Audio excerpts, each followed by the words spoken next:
Liverpool have officially announced the agreement to sign Jérémy Jacquet from Stade Rennais. Amid all the debate surrounding the transfer, Virgil van Dijk has finally had his say. What did he say? Stay tuned to find out. Welcome. We've got some thrilling Liverpool news lined up for you, so stay tuned until the end to catch all the latest updates. And don't forget to leave 300 likes to keep us motivated in bringing you the latest Liverpool updates. In the wake of Connor Bradley's unfortunate knee injury sustained in that tense stoppage time moment at the Emirates, the mood at Anfield has grown understandably somber. Ben Dinnery, whose assessments are seldom wide of the mark, now believes the 22-year-old's recovery will stretch deep into 2026 at the earliest, and quite possibly into the early months of 2027. The non-contact mechanism, the confirmed bone bruising alongside ligament damage, and the clear suggestion of a serious ACL tear have combined to paint a far bleaker picture than the club first hoped. Liverpool's right-back resources are, at this moment, perilously thin. Jeremy Frimpong is still nursing a groin problem, Joe Gomez continues to manage a hip complaint, and the failure to bring in Lutgerald Geertruida on deadline day has left the squad improvising with midfielders. Jérémy Jacquet's £60 million arrival will not ease the strain until the summer, leaving Arne Slot with limited options as the campaign reaches its most demanding phase. What do you think the club should do next to protect the season? Share your thoughts in the comments below. Continuing from our earlier look at Liverpool's winter window maneuvers under Arne Slot, the Reds have now made a statement of real intent with a major long-term defensive investment.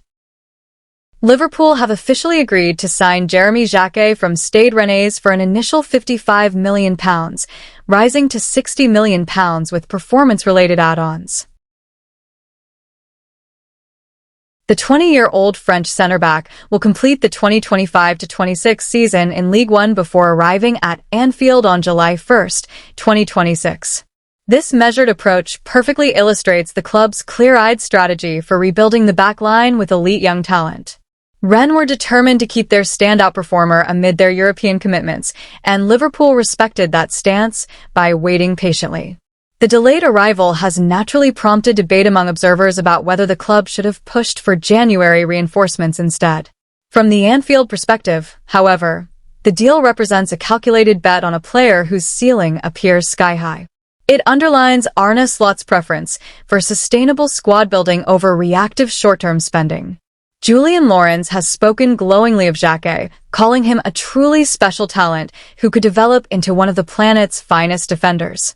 Former France international Christophe Dugarry, by contrast, has dismissed the valuation as excessive and unrealistic.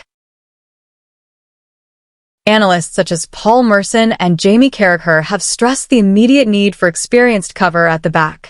Yet Liverpool remain quietly confident that their scouting judgment will be vindicated in time. Virgil van Dijk has publicly welcomed the impending arrival, describing it as an important step forward for the squad.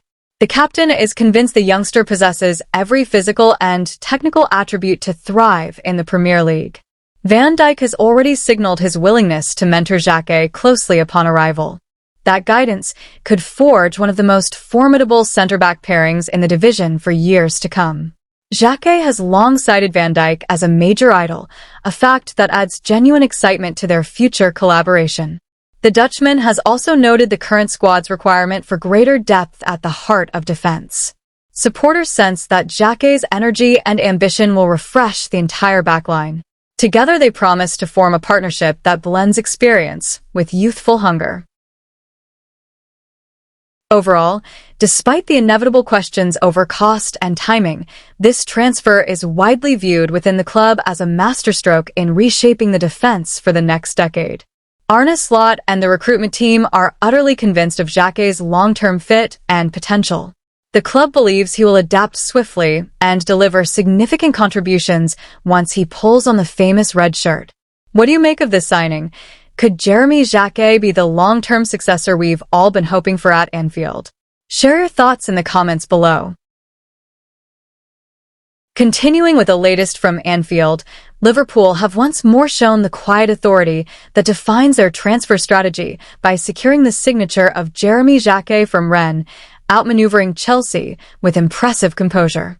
The agreement, struck on deadline day but only activated in July, reveals a club that thinks several seasons ahead even as defensive injuries continue to stretch Arne Slot's resources. It follows the same patient template used with Georgi Mamardashvili, signed a full year early, and arrives at precisely the moment when Ibrahima Konatia's expected departure and Virgil van Dijk's remaining contract year call for calm foresight. This is not panic buying, it is the measured confidence of a club that refuses to be hurried. Richard Hughes has always been candid about how major tournaments can scramble the summer market, and this year's expanded 48-team World Cup will intensify that disruption far beyond anything we have seen before. By concluding the Jacquet deal now, Liverpool have quietly insulated themselves against a window that could otherwise descend into frenzy and inflated prices. The club's hierarchy clearly recognizes the altered landscape ahead and has chosen the only sensible response: act early, act decisively. Such strategic patience is fast becoming the hallmark of the Slot-Hughes partnership. Billy Hogan's recent words from the roundtable carried the same steady message. The task at Liverpool is never truly complete, only continuously refined in pursuit of the silverware the supporters have every right to expect. Improvements to infrastructure, sustained investment in the squad, and an unyielding focus on restoring the club to its historic place all flow from that single guiding principle. From the boardroom to the training pitches, the direction remains consistent and reassuring. Liverpool are not merely keeping pace with the future, they are quietly shaping it on their own terms. In every respect, this early business feels like another layer of protection for the squad Slot is building, ensuring that when the summer chaos arrives, the club will be ready rather than reactive. The message filtering down from the top is one of quiet optimism wrapped in professionalism. Supporters can feel the difference in the way decisions are now taken, always with the long view in mind. And that, ultimately, is why this particular signing carries more weight than the headline might suggest. So tell me, how reassured are you by Liverpool's increasingly refined approach to the transfer market this early in the year? Let us know your thoughts in the comments below. If you're a true Liverpool fan, don't forget to hit that like button, subscribe, and share your thoughts in the comments below. Let's meet again soon to discuss the greatest club, Liverpool. See you next time. See you soon.